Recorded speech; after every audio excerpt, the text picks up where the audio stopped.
entorse à la cheville gauche, comme on avait dit. Tout d'abord, on a remarqué que ton équilibre allait relativement bien.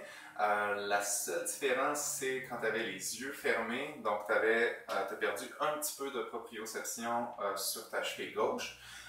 Donc, simplement de le pratiquer. Tu peux commencer toujours avec ta cheville droite pour avoir un référent. Les yeux fermés, compte 1001, 1002, 1003 jusqu'à 10. Ouais, essaie de faire la même chose quelques fois, 2-3 répétitions sur ta cheville gauche pour essayer de regagner cette proprioception perdue. Ensuite, le premier exercice que je t'avais donné, je t'avais suggéré un élastique. Si tu n'en as pas même une ceinture, ça pourrait aller ou quelque chose, sinon c'est à peu près 10 $.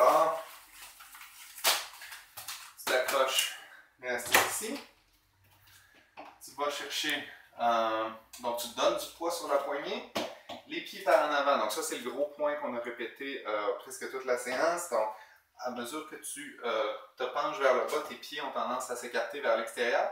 C'est pas parce que tu manques de dorsiflexion, parce qu'on a vérifié au mur, tu as suffisamment de dorsiflexion. C'est juste ton contrôle moteur que tu as appris à bouger de cette façon-là. Donc c'est ça qu'on essaie de corriger. Pieds vers l'avant, les genoux au moins en ligne avec le deuxième orteil, sinon à l'extérieur.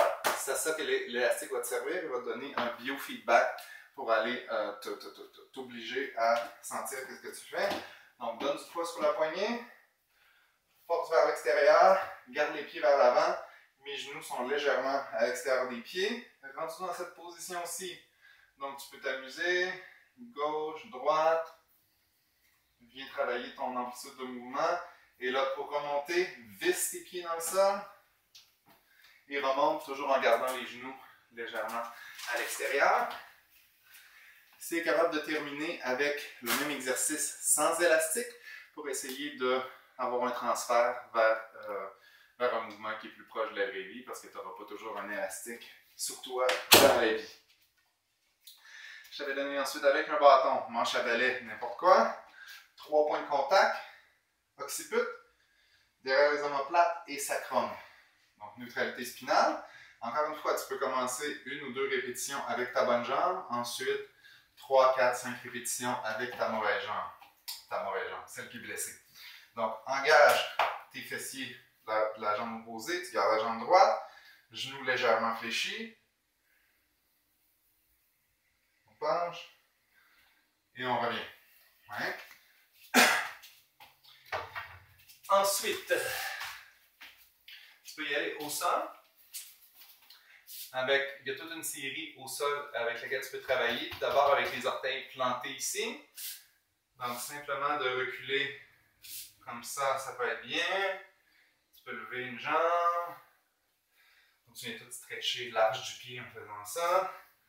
Ensuite, tu peux essayer d'aller un petit peu plus loin en mettant tes avant-bras à l'intérieur des genoux. Et là, éventuellement, tu voudrais être capable d'être complètement les pieds devant dans cette position-ci, droit, et revenir. T'arrêtes avant que ça fasse mal, c'est important. Même chose, tu peux le faire à une jambe, c'est un petit peu plus facile parce que tu peux répartir le poids et revenir. Encore une fois, peut-être le double de répétition du côté de ta jambe blessée par rapport à l'autre, c'est un bon ratio.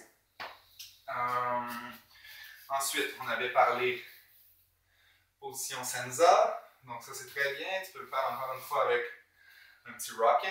Tu peux le faire les jambes ouvertes, tu peux le faire les jambes fermées. Donc, variation de mouvement, changer de stimuli, c'est important. Éventuellement, tu voudrais être capable de t'asseoir. Aller dans cette position-là, revenir. Tu peux aussi faire la même chose à une jambe. Là, tu vois, tu peux ajouter un petit rocking gauche-droite.